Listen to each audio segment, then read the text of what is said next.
बिस्मिल्लाहिर्रहमानिर्रहीम। अस्सलाम वालेकुम स्टूडेंट्स, मैं हूं वाजिद अली कंबो, आपका chemistry teacher. Student second year chemistry chapter 15 और आज हमारा टॉपिक है paper making, I mean neutral sulphide semi chemical process, NSSC। Student, हम इस प्रोसेस के जरिए पल्प फॉर्मेशन और फिर पेपर मेकिंग, इसको हम स्टडी करेंगे। आज इस लेक्चर में मैं आपको पल्प फॉर्मेशन या पल्प मेकिंग बाय NSSC ये आपके साथ डिस्कस करता हूं। तो ये हम आगाज करते हैं। माय डियर स्टूडेंट, हमने लास्ट लेक्चर में पढ़ा कि पल्प मेकिंग 3 प्रोसेसेस हैं। उनमें से एक आपके पास है neutral sulphide semi chemical process, NSSC।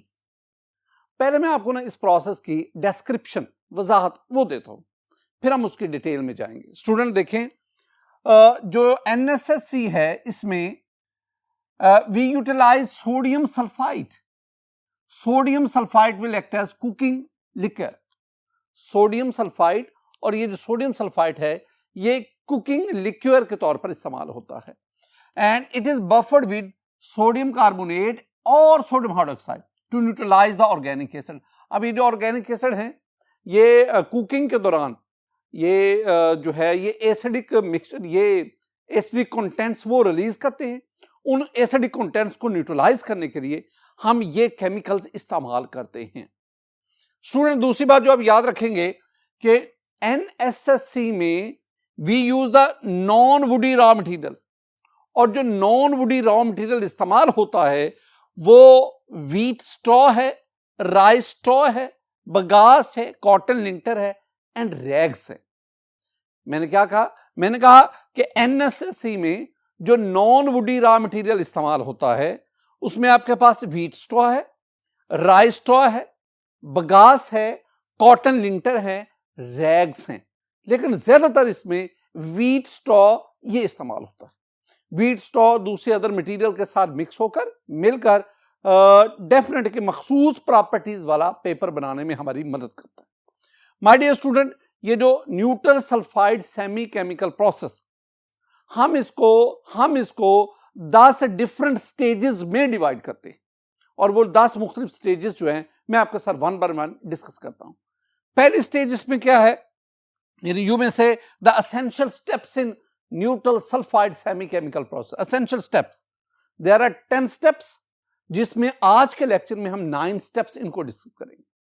पहला जो स्टेप आपके पास है that is the cutting of raw material. Raw material जो वुडी भी है, नॉन वुडी भी है, पहला स्टेप है उसकी कटिंग। अब आप इसमें देख दें कि नॉन वुडी रॉ मटेरियल ये प्री कट स्टेट में आता है। नॉन वुडी, ये जो हमने लिखे हैं ना, ये wheat straw, rice straw, bagasse, cotton, ये सारे के सारे these are non woody raw material है। ये प्री कट स्टेट में आता है, एज सच ही इसको फॉरवर्ड कर दिया जाता है। तो non woody raw material pre cut state में आता है और उसको प्रोसीड एज सच, उसे वैसे ही आगे प्रोसीड कर दिया जाता है। लेकिन इसके बरक्स जो आपके पास वुडी रॉ मटेरियल होता है, जो कि बिग लॉग्स होते हैं, बड़े बड़े शातीर होते हैं, दे कट इनटू स्मॉल चिप्स। मैंने 2 बातें आपके सामने की। अगर आप ये देखेंगे, this one is the raw non woody raw material, ये जिस हालत में आता है वैसे ही आगे यूटिलाइज हो जाता है। लेकिन इसके बरक्स ये आपके पास जो वुडी रॉ मटेरियल है जो बड़े बड़े लॉग्स की सूरत में आता है। अब उन लॉग्स में से पहले तो बाक्स अलग होती है, फिर ये लॉग्स जो हैं ये इस चिपर में से होकर स्मॉल चिप्स की फॉर्म में आते हैं, और आखिरकार ये आपके पास ये जो मटेरियल है, ये जो रॉ मटेरियल है, ये चिप्स की फॉर्म में आगे जो है वो पड़े। एक्चुअली काम क्या होता है, हमने ना वुडी हो या नॉन वुडी रॉ मटेरियल हो, हम इसमें से सेलुलोजिक मटेरियल उसको सेपरेट करना चाहते हैं, और वही सेलुलोजिक मटेरियल पेपर मैन्युफैक्चरिंग में हमारे हेल्प आउट करता है। My dear student, cutting of raw material के बाद आपके पास दूसरा स्टेप है that is dry cleaning. Dry cleaning. अब ड्राई क्लीनिंग के लिए हम क्या करते हैं कि air is blown into the raw material.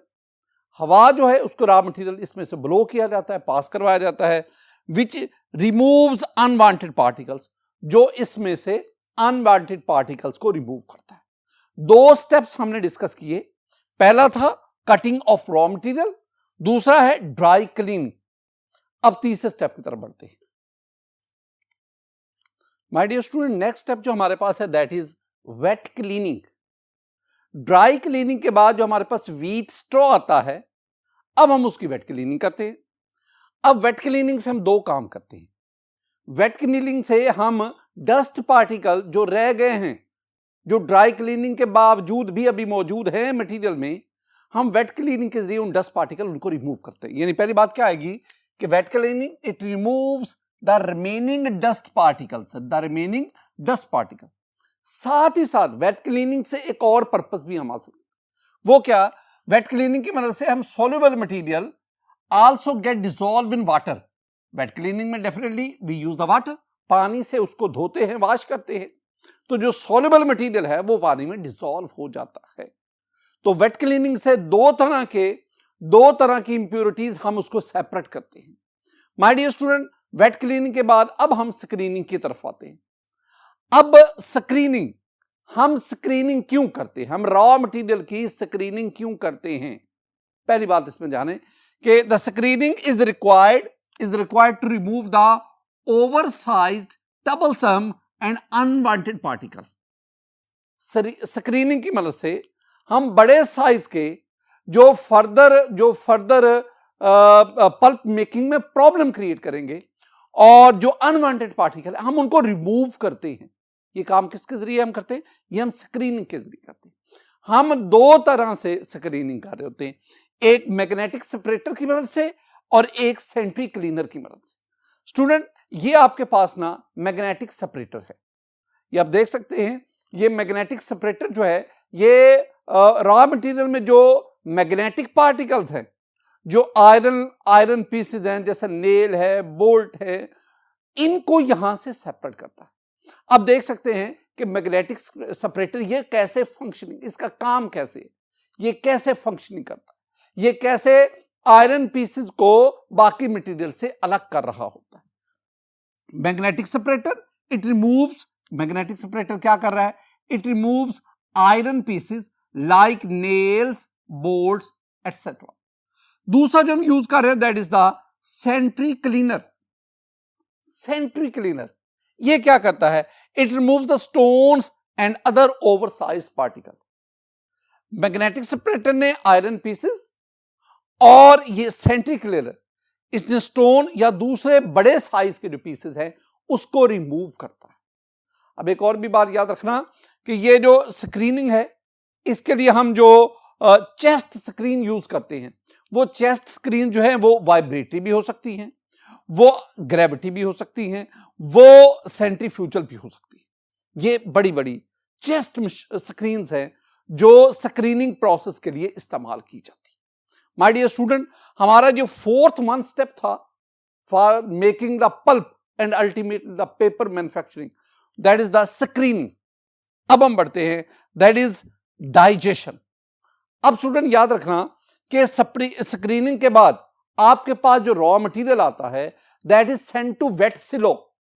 ये वेट सिलो हैं, silo a large steel storage tank. Wet silo, screening के पार raw material in wet silo में आया। अब digestion, this one is very important step in the paper making. Pulp manufacturing में सबसे important जो है दैट इज द डाइजेशन। अब वेट सिलो से रॉ मटेरियल वो डाइजेस्टर में भेजा जाता है जहां पे डाइजेशन होती है। अब डाइजेस्टर क्या है? डाइजेस्टर वो पार्ट जिसमें डाइजेशन होती है। अब डाइजेस्टर के बारे में 3 बातें आपने ज़हन में बिठानी। पहली बात student, digester is the main unit of the process, ये मैं बता चुका हूं, main unit of the process. दूसरी बात, its length is 10 metre and diameter is 2 metre.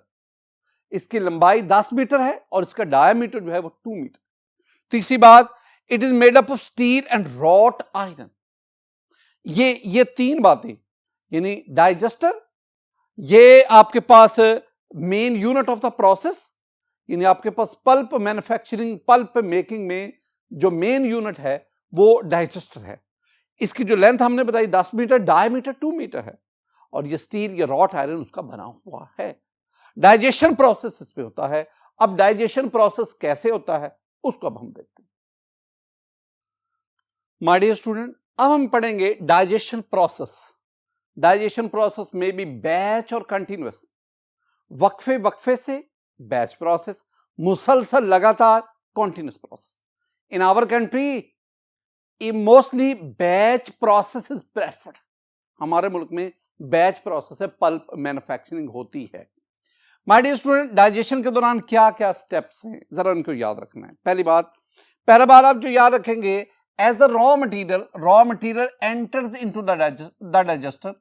जब रॉ मटेरियल डाइजेस्टर में एंटर होता है, steam is introduced at the bottom and a liquid containing sodium sulphide is injected simultaneously to cover the raw material. अब यहां तक ये बातें याद रखें। मैंने क्या कहा student, this one is the digester. हम इसको अब इसको डिस्कस किया है डाइजेस्टर को। मैंने क्या कहा कि जो ही डाइजेस्टर में रॉ मटेरियल एंटर होता है, डाइजेस्टर के बॉटम से हम स्टीम इंट्रोड्यूस करवाते हैं और साइमल्टेनियसली एक लिक्विड जिसमें सोडियम सल्फाइड होता है उसको भी हम इंजेक्ट करते हैं। ये पहला काम है जो हम इसमें करते हैं। दूसरी बात जो आपने याद रखनी है वो क्या कि सोडियम सल्फाइड, ये एमसीक्यू भी पूछा जाता है। जो आप बात बताने जा रहा हूं ये एमसीक्यू भी पूछा जाता है। Sodium sulphide is buffered with sodium carbonate और sodium hydroxide to maintain its pH 7 to 9। ये जो सोडियम सल्फाइड है इसको हम सोडियम कार्बोनेट या सोडियम हाइड्रोक्साइड से बफर करते हैं और इसकी पीएच 7 to 9 तक इसको ले जाते हैं। अब next, digester revolves at 2.5 RPM, revolution per minute. ये डाइजेस्टर इस रेट पे रिवॉल्व कर रहा होता है और इसके अंदर जो टेम्परेचर है वो हम 160 to 180 मेंटेन करना चाहते हैं। डाइजेस्टर को 45 मिनट लगते हैं इस टेम्परेचर को मेंटेन करने में। इसके बाद ये ऑटोमेटिकली बंद हो जाता है और इसका प्रेशर जो है वो रिड्यूस हो जाता है। ये सारी की सारी बातें जो हैं वो हम डाइजेस्ट। इसके बाद जो हमारे पास रॉ मटेरियल आएगा हम उसको कुक्ड रॉ मटेरियल कहते हैं, लेकिन वो सारा का सारा कुक्ड नहीं होता, उसमें कुछ अनकुक्ड फॉर्म में भी रहता है। स्टूडेंट, नेक्स्ट हमारे पास स्टेप है that is the blow tank. Blow tank, digesting के बाद ब्लो टैंक। ब्लो टैंक में आपने 2-3 पॉइंट्स याद रखते हैं कि कुक्ड मटेरियल जो हमें डाइजेस्टर से मिला, cooked material that is blown into blow tank. Digester से कुक्ड मटेरियल उसको हम ब्लो टैंक में ब्लोन करते हैं with the help of air, which is then pumped to centrifugal screen. फिर इसको सेंट्रीफ्यूगल स्क्रीन है उसके अंदर पंप किया जाता है। सेंट्रीफ्यूगल स्क्रीन ये क्या करती है, ये उसमें से कुक्ड और अनकुक्ड मटेरियल इसको सेपरेट करती है। जो अनकुक्ड होगा वो दोबारा डाइजेस्टर में जाएगा, जो कुक्ड होगा वो फर्दर प्रोसेसिंग के लिए आगे बढ़ जाएगा। ये काम किस में हो रहे हैं, ये हो रहे हैं blow tank. My dear student, next step हमारे पास है पल्प वॉशिंग। अब आपके पास जो रॉ मटेरियल है ये डाइजेशन के बाद अब पल्प की पहली शक्ल में आ गया। अब इसको हम पल्प कह सकते हैं, अब ये फाइनलाइज नहीं है, अब इसका कलर ब्राउन है, हम इसको वॉश कर रहे हैं। Pulp washing, cooked material is wash thoroughly with water. हमारे पास जो कुक्ड मटेरियल आएगा उसको पानी की मदद से हम मुकम्मल तौर पर वॉश करेंगे। इसके लिए हम 80 मैश सीव इस्तेमाल करते हैं to remove the black liquor. 80 mesh sieve, sieve छानना। ये जो 80 मैश है ना, ये इसके अंदर जो पोर्स है उसके साइज को डिफाइन करता है। जैसे कि देखेंगे, this one is 4 mesh sieve, this one is 10 mesh sieve, ये आपके पास 80 मैश सीव है, ये आपके पास 200 मैश सीव है, ये आपके पास 400, यानी जैसे ये आप 4, 10, 80, 100 ये बढ़ते जाते हैं, नंबर ऑफ पोर्स वो बढ़ते, नंबर ऑफ बोर्स बढ़ते जाते हैं, नंबर ऑफ होल्स बढ़ते जाते हैं, लेकिन उनका साइज, उनकी जो साइज छोटा होता जाता है। तो 80 मैश सीव इसकी मदद से आप पल्प को वॉश करते हैं थारोली विद वाटर। इसके बाद स्टूडेंट हम नेक्स्ट प्रोसेस की तरफ बढ़ते हैं। माय डियर स्टूडेंट, हम जानना चाहते हैं कि पल्प वॉशिंग क्यों जरूरी है। ये जरा बुनियादी बातें ध्यान में रखना कि पल्प वॉशिंग क्यों जरूरी है। इसके लिए देखें कि pulp is washed to remove soluble lignin and coloured compounds. Paper में पल्प में जो लिग्नन सोल्यूबल या कलर्ड कंपाउंड उनको रिमूव करने के लिए पल्प वॉशिंग बहुत जरूरी है। एक जरा पॉइंट ध्यान में रखना स्टूडेंट, जो वुड है ना, वुड उसमें जो 50% है ना वो मॉइस्चर होता है, जो बाकी 25% है वो लिग्नन होता है, और जो 25% है वो सेलुलोज होता है। ये सेलुलोज एक तरह का ग्लू होता है, ये लिग्नन एक तरह का ग्लू है जो सेलुलोज को बाइंड करता है। ये लिग्नन जो है ये दो तरह का प्रॉब्लम क्रिएट करता है।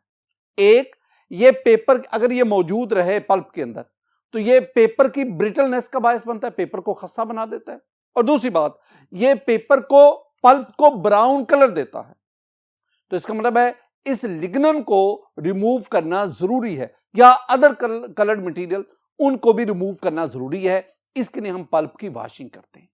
स्टूडेंट दूसरी बात, अब लिग्नन क्या है? Lignin is an aromatic polymer and makes paper brittle. ये बात याद रखना, lignin this one is an aromatic polymer है, और ये कागज को, पेपर को ब्रिटल बना देता है, खस्ता बना देता है। अगर पेपर ब्रिटल होगा तो आप उसको पकड़ेंगे, वो छोटे छोटे टुकड़ों में, जैसे ये पापड़ वगैरह चीजें, ये छोटे छोटे टुकड़ों में तकसीम हो जाता है। बिल्कुल लिग्नन की मौजूदगी पेपर को ब्रिटल बना देती है। लिग्नन की मौजूदगी पल्प को, पेपर को ब्राउन कलर देती है। लिहाजा लिग्नन रिमूव करवाना जरूरी। साथ ही साथ जो हमारे पास लिग्नन वॉश होने के बाद, लिग्नन रिमूव होने के बाद जो हमारे पास पल्प आएगा, it is then thickened and finally stored in high density storage tower. इसको फिर थिकन किया जाता है और फिर इसके हाई डेंसिटी टावर, जो स्टोरेज टावर, उसमें इसको स्टोर कर दिया जाता है। माय डियर स्टूडेंट, ये हमारे पास था ये पल्प वॉशिंग स्टेप जो था, पल्प वॉशिंग। अब हम आगे बढ़ते हैं, वेरी वेरी इंपॉर्टेंट। डाइजेशन के बाद जो दूसरा स्टेप जो बहुत इंपॉर्टेंट है, that is bleaching. Very important, bleaching. अब वो पल्प जो केमिकल पल्पिंग के बाद, केमिकल पल्पिंग का मतलब है कुकिंग के बाद, यानी डाइजेशन के बाद, कुकिंग के बाद, पल्प वॉशिंग के बाद हमारे पास जो पल्प आया, that pulp is brown in colour. क्यों ब्राउन कलर कहां से आया? मैंने अभी बताया, brown colour is due to the residual lignin. हमने पल्प वॉशिंग के दौरान बड़ी कोशिश की कि लिग्नन को रिमूव कर दिया जाए, लेकिन कुछ लिग्नन अभी बाकी बचा, जिसकी वजह से ये पल्प ब्राउन हो गया। दूसरी बात, this brown pulp that is unsuitable for printing and writing purpose। अब अगर आप इसी पल्प इससे पेपर बनाएंगे तो वो पेपर राइटिंग और प्रिंटिंग पर्पस के लिए अनस्यूटेबल है। और फिर हम क्या करते हैं, हम इसको ब्लीचिंग यूनिट में भेजते हैं। ब्लीचिंग यूनिट में इसलिए भेजते हैं ताकि इसको ब्लीच किया जाए, ताकि इसके ब्राउन कलर को या अदर कलर इंप्योरिटीज उसको रिमूव किया जाए। माय डियर स्टूडेंट, पाकिस्तान में जो ब्लीचिंग एजेंट यूज होते हैं उसमें आपके पास क्लोरीन है, सोडियम हाइपोक्लोराइट है, H2O2 हाइड्रोजन परऑक्साइड है। आपसे क्वेश्चन भी पूछा जाता है। क्वेश्चन क्या आता है? क्वेश्चन आता है कि write down common bleaching unit used in paper industry in Pakistan. तो आप आंसर में क्या लिखेंगे? आप आंसर में लिखेंगे कि common bleaching agents used in Pakistan. तो तीन हैं, याद रखना, ये शॉर्ट आंसर क्वेश्चन आता है। पहला आपके पास क्लोरीन Cl2, दूसरा आपके पास सोडियम हाइपोक्लोराइट NaClO, और तीसरा आपके पास हाइड्रोजन परऑक्साइड H2O2। मैं आपको क्लोरीन की मदद से फर्दर जो है ना वो समझाऊंगा। अब ये आपके पास जो केमिकल पल्पिंग के बाद ब्राउन कलर का पल्प आया, अब हम उसकी ब्लीचिंग करना चाहते हैं। ब्लीचिंग के लिए हम क्या करेंगे कि unbleached pulp is sent to chlorinator. हम उस अनब्लीच्ड पल्प को क्लोरीनेटर में सेंड करेंगे। क्लोरीनेटर जहां पे हम क्लोरीन की मदद से उसको ब्लीच करेंगे। तो वर्किंग इन क्लोरीनेटर, क्लोरीनेटर में क्या होता है स्टूडेंट? क्लोरीनेटर में क्लोरीन 4 to 5 बार प्रेशर पर is injected from the tank. ये आपके पास क्लोरीनेटर में हम क्लोरीन को इंजेक्ट करते हैं, साथ ही क्लोरीन टैंक पड़ा होता है, लेकिन यहां पे concentration of chlorine is very important. हमने क्लोरीन को लेना है 4 to 5 बार इस pressure. Chlorine reacts with unbleached pulp at, ये भी याद रख रहे हैं, unbleached pulp at 45 degree centigrade for 45 to 60 minute.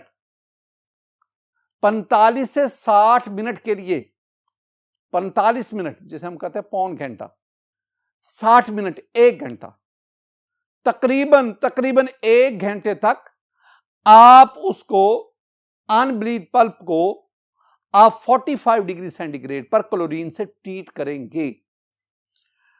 Residual chlorine is neutralised with water which act as anti chlor. कुछ क्लोरीन वो ब्लीचिंग प्रोसेस में यूज होगी, कुछ क्लोरीन बाकी बच गई। उस जो बाकी बची जो रेजिडुअल क्लोरीन है, हम उसको वाटर, उसके अंदर जो वाटर के साथ रिएक्शन करवा के उसको वहां से रिमूव करवा देते हैं। माय डियर स्टूडेंट, यहां एक बात बहुत इंपॉर्टेंट है। इंपॉर्टेंट क्या पॉइंट है, ये याद रखना कि आपके पास जो the correct dosage of chlorine या the calculated amount of chlorine that is needed to achieve required brightness. मतलूबा ब्राइटनेस हासिल करने के लिए हम जो क्लोरीन इस्तेमाल करते हैं उसकी करेक्ट डोसेज बहुत इंपॉर्टेंट। वो कैसे? अगर आप क्लोरीन ज्यादा इस्तेमाल करेंगे ना, तो वो क्लोरीन पल्प को जला के रख देगी, और अगर आप क्लोरीन कम इस्तेमाल करेंगे तो ब्लीचिंग होगी ही नहीं। तो इसका मतलब है क्लोरीन की करेक्ट डोसेज, कैलकुलेटेड अमाउंट, वो बहुत जरूरी है रिक्वायर्ड ब्राइटनेस के लिए। इन बातों को ध्यान में बिठाना। माय डियर स्टूडेंट, क्लोरीनेशन के बाद ब्लीचिंग हो गई क्लोरीन की वजह से, यानी क्लोरीनेशन के बाद pulp is washed with hot water 60 degree centigrade पर हॉट वाटर, इससे हम पल्प को दोबारा वॉश करते हैं and is then sent to storage tank, और फिर हम उसको स्टोरेज टैंक उसमें भेज देते हैं। एक और भी बात याद रखना कि pulp is dried with hot air supply. हम इस पल्प इसको ड्राई करते हैं। ड्राई हम इसको किस से करते हैं? हॉट एयर से इसको ड्राई करते हैं। अब ये पल्प अगर आप देखेंगे ना, इस पल्प, तो ये था अनब्लीच्ड पल्प। अगर आप इसकी शक्ल देखेंगे, it is someone brown in colour, और ब्लीचिंग के बाद, क्लोरीनेशन के बाद, अब ये आपके पास जो है that is bright pulp. Now this one is suitable for paper manufacturing. लेकिन पेपर बनाने से पहले अभी पल्प ट्रीटमेंट और बाकी है, उसको हम नेक्स्ट हमारा जो पॉइंट नंबर 9 है उसमें देखते हैं।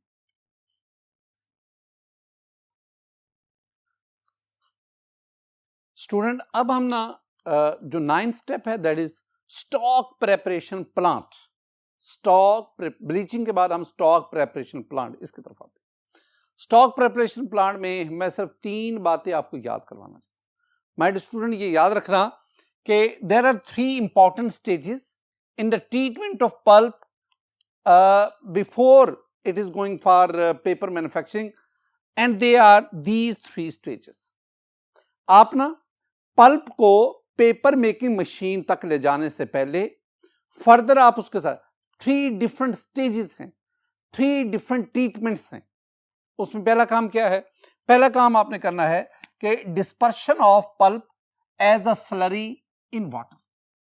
पहला काम, आपने पल्प लिया, इसको वाटर में डिस्पर्स किया, जैसे स्लरी, वो जो हमने सीमेंट वगैरह में पढ़ा था। तो ये पल्प को वाटर में आपने डिस्पर्स कर दिया। बहुत बड़ी अमाउंट में वाटर इस्तेमाल होता है पेपर मैन्युफैक्चरिंग में। दूसरा काम स्टूडेंट, मैकेनिकल रिफाइनिंग और बीटिंग, मैकेनिकल रिफाइनिंग और beating of the fibres to develop appropriate physical and mechanical properties for the product being made. अब आपने क्या करना है? आपने उस जो पल्प फाइबर्स हैं उनकी आपने मैकेनिकल रिफाइनिंग या बीटिंग करती है, ताकि आप अपनी मर्जी की मैकेनिकल प्रॉपर्टीज उसमें इंट्रोड्यूस करवा सकें। आप अपनी मर्जी के बनने वाले पेपर के मुताबिक पल्प प्रिपेयर कर सकें। तीसरी जो काम करना है that is the addition of chemical additives and recycled fiber from the waste paper plant। अब आपने यहां पे आपने केमिकल एडिटिव्स इनको ऐड करना है या रिसाइकल्ड जो फाइबर्स हैं, रिसाइकल्ड पेपर जो है उसकी आप यहां पे एडिशन करते हैं। ये जो 3 मैंने आपको काम बताए इसको हम किस हेडिंग के अंदर पढ़ रहे हैं? इसको हम पढ़ रहे हैं स्टॉक प्रेपरेशन प्लांट। इसके अंदर माय डियर स्टूडेंट, इसके बाद now the pulp is ready for paper making. अब पल्प जो है वो पेपर मेकिंग के लिए बिल्कुल रेडी है। अब यहां से the wet end chemistry of paper start from here. अब wet end chemistry of paper इसका मतलब है कि अब तक जो पल्प है ये पानी के अंदर डूबा हुआ है, ये बहुत ज्यादा वाटर रखता है।